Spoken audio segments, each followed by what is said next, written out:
Hello friends, welcome back to my YouTube channel. ગણિત અને રિઝનિંગની એક નવી લેક્ચર સિરીઝને આપણે અહીંયાથી શરૂઆત કરવા જઈ રહ્યા છીએ. અત્યાર સુધીની ગુજરાત ગવર્મેન્ટની એક્ઝામમાં ગણિતની અંદર જે પેટર્ન આધારિત દાખલા પૂછાઈ ચૂક્યા છે અથવા તો આવનારી પરીક્ષાઓની અંદર જે પેટર્નના દાખલા પૂછાઈ શકે છે એવા સંભવિત દાખલાઓ લગભગ આપણે 101 દાખલાની ગણતરી એ આ સિરીઝની અંદર કરવાના છીએ. આઈ હોપ કે આ સિરીઝ જે છે તમને આગળ ખૂબ કામ લાગશે. એક દાખલો જે છે આપણે જે પેટર્નથી ગણીએ છીએ એ આધારિત બીજા 2-3 દાખલા આપણે ગણવાની પ્રેક્ટિસ કરીશું, જેથી કરીને એ દાખલો જે છે અને એ સૂત્ર એ બંને જે છે આપણા મગજમાં ઉતરી જાય. તો શરૂઆત કરીએ છીએ આપણે ટકાવારી નામના ચેપ્ટરથી. ટકાવારી ચેપ્ટરની અંદર જે છે એ વધારો અને ઘટાડો આ રીતના એક દાખલા પૂછાય છે કે એક વસ્તુની જે છે આપણને કિંમત આપે છે કે આનો જે ભાવ છે, ચોખાનો ભાવ છે અથવા તો ઘઉંનો ભાવ છે અથવા તો ચાની કિંમત જે છે આટલા રૂપિયાની આ વસ્તુ મળે છે આપણને.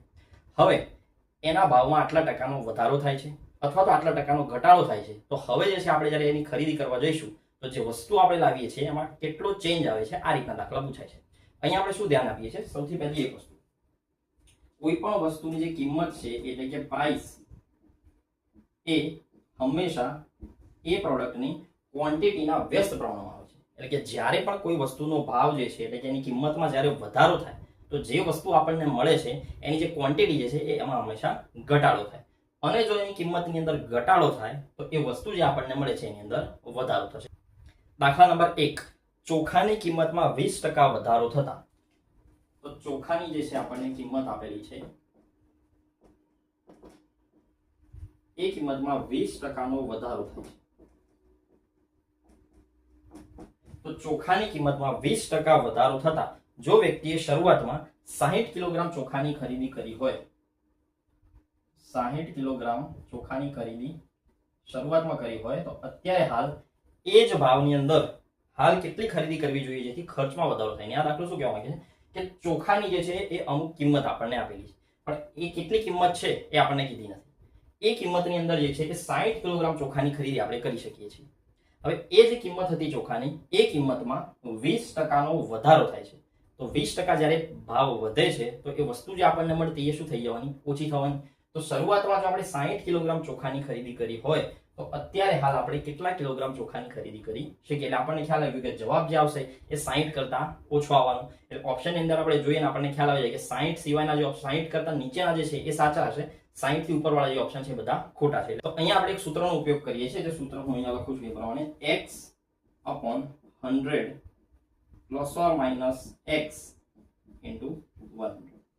જ્યારે ભાવમાં વધારો અને ઘટાડો આ રીતના જ્યારે દાખલા પૂછાય ત્યારે આ સૂત્ર આપણે હંમેશા ઉપયોગ કરીશું. x એટલે કે ચેન્જ, ભાવમાં વધારો થાય તો એ ઉપર આપણે લખીશું, ઘટાડો થાય એ પણ આપણે ઉપર લખીશું. જો ભાવમાં વધારો થાય તો પ્લસની નિશાની વાપરવાની અને જો ભાવમાં ઘટાડો થાય તો માઇનસની નિશાની આપણે વાપરીએ છીએ. એટલે આ સૂત્રની અંદર કિંમતો મૂકીએ એટલે આપણને તરત જવાબ મળશે. ભાવમાં 20%નો વધારો થાય છે એટલે 20 આપણે અહીંયા લખીએ છીએ શરૂઆતથી.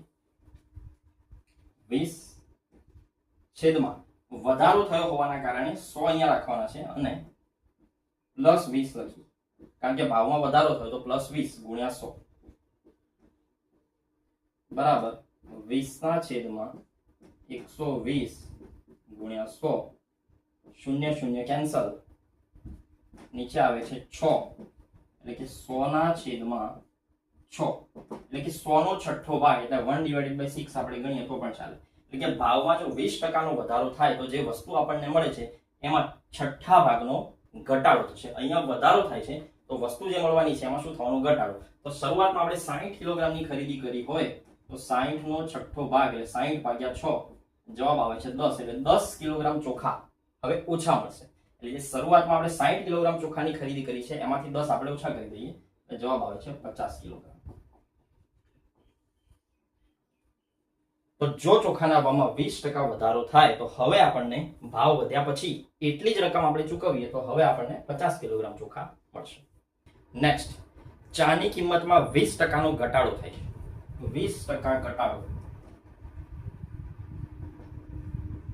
જો ચાની કિંમતમાં 20% ઘટાડો કરવામાં આવે તો શરૂઆતમાં 100 કિલોગ્રામ ખરીદી કરી હોય આપણે તો હવે કેટલી ખરીદી થઈ શકે?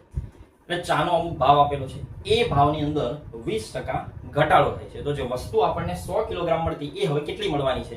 તો જ્યારે ભાવમાં ઘટાડો થાય તો આપણને અહીંયા જે વસ્તુ મળવાની છે એ હંમેશા વધારે મળવાની. તો જે જવાબ આવશે 100 કરતા ઉપરનો જવાબ આવશે. એટલે અહીંયા ઓપ્શનની અંદર 125, 120, 115 અને 110 એ બધા વિકલ્પો જે છે 100 થી ઉપરવાળા વિકલ્પો છે. એટલે આ દાખલો આપણે ગણીને સોલ્વ કરીએ છીએ સૂત્રની મદદથી. x upon 100 plus or minus x into 100. 20% ઘટાડો એટલે 20 ઉપર લખીએ. ઘટાડો હોવાના કારણે આપણે અહીંયા 100 minus 20 લખીએ છીએ. 100 minus 20 ગુણ્યા 100 એટલે 20 ના છેદમાં 80. 100 માંથી 20 જાય તો 80 ગુણ્યા બીજા 100.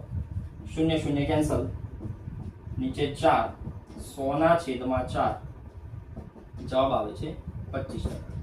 એટલે જ્યારે આ વસ્તુના ભાવમાં 20% ઘટાડો થાય તો જે ભાવ 20% ઘટ્યો છે એના લીધે એટલે જ રકમની અંદર આપણે જે વસ્તુ લેવા જઈશું એ આપણને 25% વધારે મળશે. અહીંયા ઘટાડો થયો તો જે વસ્તુ મળશે એમાં વધારો થશે 25%. તો શરૂઆતમાં આપણે 100 કિલોગ્રામ ખરીદી કરી એ 100 કિલોગ્રામના 25% કરવાના. એટલે 100 ના 25% કાઢીએ આપણે.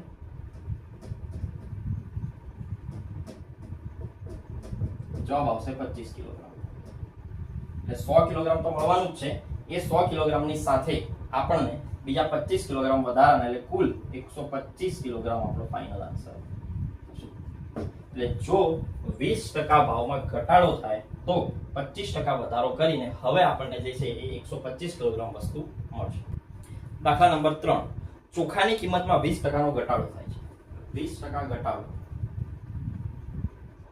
કિંમતમાં 20% ઘટાડો થાય છે એનો મતલબ એ છે કે આપણને જે વસ્તુ મળશે એ વસ્તુ વધારે મળવાની છે.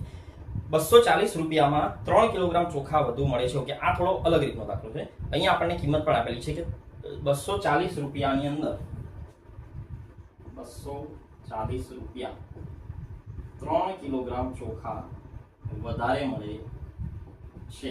ઓકે, ભાવમાં જ્યારે ઘટાડો થાય તો જે વસ્તુ મળવાની છે આપણને વધારે મળવાની છે. તો જૂનો ભાવ શોધો. જૂનો ભાવ અને નવો ભાવ. તો જૂનો ભાવ શોધવાનો છે. આ દાખલા આપણને એવું કહેવા માંગે છે કે શરૂઆતની અંદર જે છે એક આ ચોખા જે છે એનો એક ભાવ છે. એ ભાવમાં 20%નો ઘટાડો થયો. તો શરૂઆતમાં આપણે 240 રૂપિયા લઈ અને એ વસ્તુ ખરીદી. અત્યારે પણ આપણે 240 રૂપિયા લઈ અને એ વસ્તુ ખરીદીએ છીએ. તો શરૂઆતમાં જે વસ્તુ આપણને મળતી એના કરતા 3 કિલોગ્રામ વધારે વસ્તુ આપણને મળે છે. તો જે જૂનો ભાવ હતો એ જૂનો ભાવ કેટલો એ શોધવાનો છે. તો જૂનો ભાવ શોધવા માટેનું એક સૂત્ર છે જે હું લખું છું. એ પ્રમાણે આપણે ગણતરી કરીશું. XA upon 100 plus or minus x into m. આ સૂત્રની અંદર કિંમતો મૂકીએ ત્યારે આપણને જૂનો ભાવ મળશે. બરાબર, જૂનો ભાવ. આ રીતના જ્યારે દાખલા પૂછાય તો જૂનો ભાવ શોધવો હોય આપણે તો એની અંદર આપણે કિંમતો મૂકવાની. x એટલે કે ચેન્જ, વધારો અથવા તો ઘટાડો. 20 ગુણ્યા આ એનો મતલબ થાય છે કિંમત. કિંમત કેટલી છે? જે રૂપિયાની અંદર આપેલી છે 240 છેદમાં 100 પ્લસ ઓર માઇનસ x એટલે કે 20 જે છે એ ઘટ્યા છે. તો 100 માંથી આપણે 20 માઇનસ કરીને લખી શકીએ ડાયરેક્ટ અહીંયા 80. ખ્યાલ આવ્યો કેવી રીતે લખ્યા છે? 100 પ્લસ ઓર માઇનસ x. ભાવમાં ઘટાડો થયો હોવાના કારણે 100 માંથી આપણે આ 20 બાદ કરીને અહીંયા લખ્યા છે 80 ગુણ્યા m એટલે કે વજન. વજન કેટલું છે? 3 કિલોગ્રામ. તો 3 કિલોગ્રામ આપણે અહીંયા ડાયરેક્ટ લખીએ 80 ગુણ્યા 3 એટલે કે 240. એટલે કે જવાબ આવે છે 20 રૂપિયા પર કિલોગ્રામ. આ જે છે જૂનો ભાવ.